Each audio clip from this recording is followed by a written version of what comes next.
नमस्कार साथियों, आज हम एक इंपॉर्टेंट टॉपिक पे बात करने जा रहे हैं। देख सकते हैं, आपने थंबनेल देखा होगा।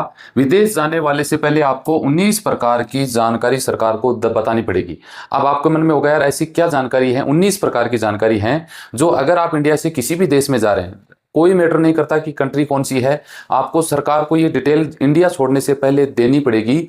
19 आपको लगता है 19 प्रकार की ऐसी कौन सी जानकारी है, वो तो हमारे पास है ही नहीं।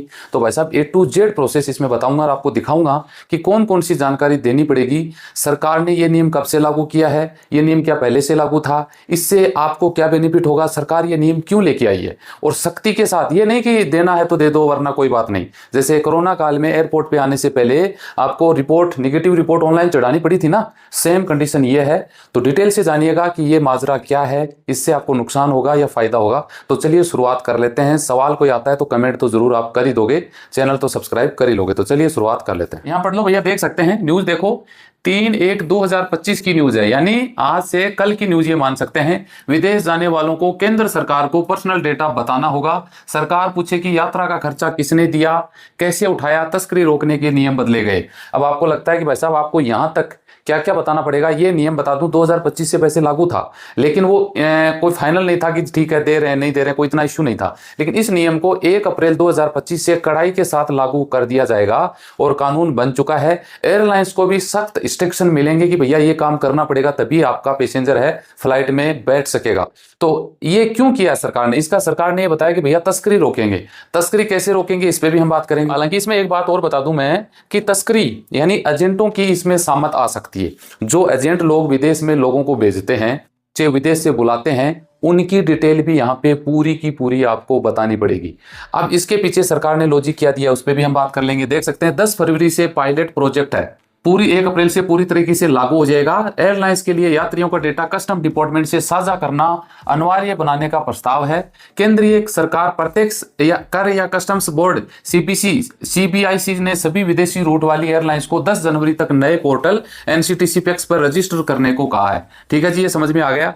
डेटा कलेक्शन यानी 2025 से था, लेकिन अब इसे जरूरी कर दिया गया है कि इसको करना ही पड़ेगा। देखो क्या जानकारी ली जाएगी, ये जानकारी आपसे ली जाएगी। सबसे पहले अगर जानकारी की बात करें, उपलब्ध कराए गए बेनिफिट जैसे मुफ्त टिकट है, अपग्रेडेशन है ना, जैसी कोई भी जानकारी है वो आपको शेयर करना पड़ेगा। किसी ने आपको फ्री में टिकट दिया है, वीजा दिया है। एक PNR में कितने यात्री थे, आपकी टिकट के ऊपर एक PNR नंबर होता है। एक PNR में कई बोलते हैं ना कि ग्रुप में टिकट बना ली, तो ये एक PNR में कितने यात्री थे ये भी सरकार को बताना पड़ेगा। यात्री के दिए गए email, phone number, mobile number, reservation कराने की पूरी डिटेल गवर्नमेंट को देनी पड़ेगी। भुगतान कैसे किया गया, यानी आपने क्रेडिट कार्ड से किया या फिर कैश दिए, कैसे क्या तरीका था वो भी बताना पड़ेगा। PNR का यात्रा प्लान, यानी आपके पास कितने PNR हैं, कौन कौन से देशों में आप जाने वाले हो, ये भी सरकार को बताना पड़ेगा। ट्रेवल एजेंसी, ट्रेवल एजेंटों की जानकारी, सबसे इंपॉर्टेंट यह है कि आपने कहां से टिकट बनवाई, कहां से वीजा लिया, ये डिटेल भी इसमें बतानी पड़ेगी। अगर एक एयरलाइंस ने टिकट दूसरे एयरलाइंस को बेचा हो तो कोड शेयरिंग का भी आपको इसमें ऑप्शन देना पड़ेगा, आपको बताना पड़ेगा। एक PNR पर दूसरे PNR का रेफरेंस हो तो उसकी जानकारी भी शेयर करनी पड़ेगी। यात्री की यात्रा स्थिति, कहां जा रहे हो, क्यों जा रहे हो, कैसे जा रहे हो, पूरी डिटेल। सामान भाई साहब आपके पास क्या क्या है ये भी यहाँ पे बताना पड़ेगा। सीट नंबर, आप कौन सी सीट पे, कितने नंबर सीट पे आपकी बैठ रहे हो, ये भी गवर्नमेंट को बताना पड़ेगा। टिकट के साथ अन्य सहूलियत आपके क्या है, टिकट में आपको खाना मिल रहा है, कोई फैसिलिटी मिल रही है, ये भी डिटेल है यहाँ पे। यात्री से जुड़ी जानकारी जैसे नाम, पासपोर्ट नंबर भी डिटेल बताना पड़ेगा। ऊपर दी गई सभी जानकारियों में कोई बदलाव हो तो उसकी सूचना भी सरकार को देनी पड़ेगी। लगभग 19-20 जानकारी है जो सरकार को देनी पड़ेगी। अब सीधा सीधा फंडा भैया सरकार ये जानकारी लेके क्या करेगी। तो देखिए इंडिया, आपको पता है पिछली बार कितने लोगों को फ्लाइट में धमकी, कितनी फ्लाइटों को धमकी दी गई है ना। एक तरीके से कुछ गलत हो रहा है, आगे कुछ गलत होगा, उसको रोकने का ये एक प्रयास है। इसमें आपको देखिए तस्करी, आजकल इंडिया से पता है भाई साहब कहां कहां अलग अलग देशों में देखो कितने लोग जाके फंस रहे हैं। कंबोडिया में फंस गए हैं, सुना होगा ना आपने। सरकार निकालते निकालते थक जाती है, आप लोग वहां जाके फंस जाते हो। यहां ये डिटेल देने का मतलब है सरकार के पास पूरा डेटा आ जाएगा, 5 साल तक उस डेटा को स्टोर करके रखा जाएगा।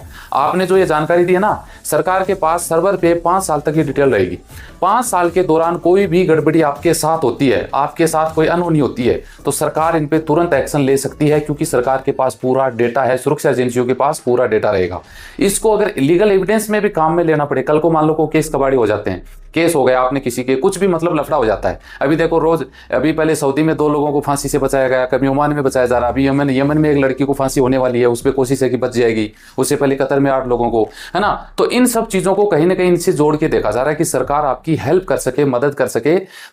कोई केस भी होता है तो यही एविडेंस सरकार अगले टाइम में निकाल के एविडेंस के तौर पे, यानी सबूत के तौर पे पेश कर सकती है कि ये देखो जी ऐसे ऐसे ऐसे। यानी एक तरीके से सरकार आपकी सुरक्षा के लिए ये नियम लेके आई है।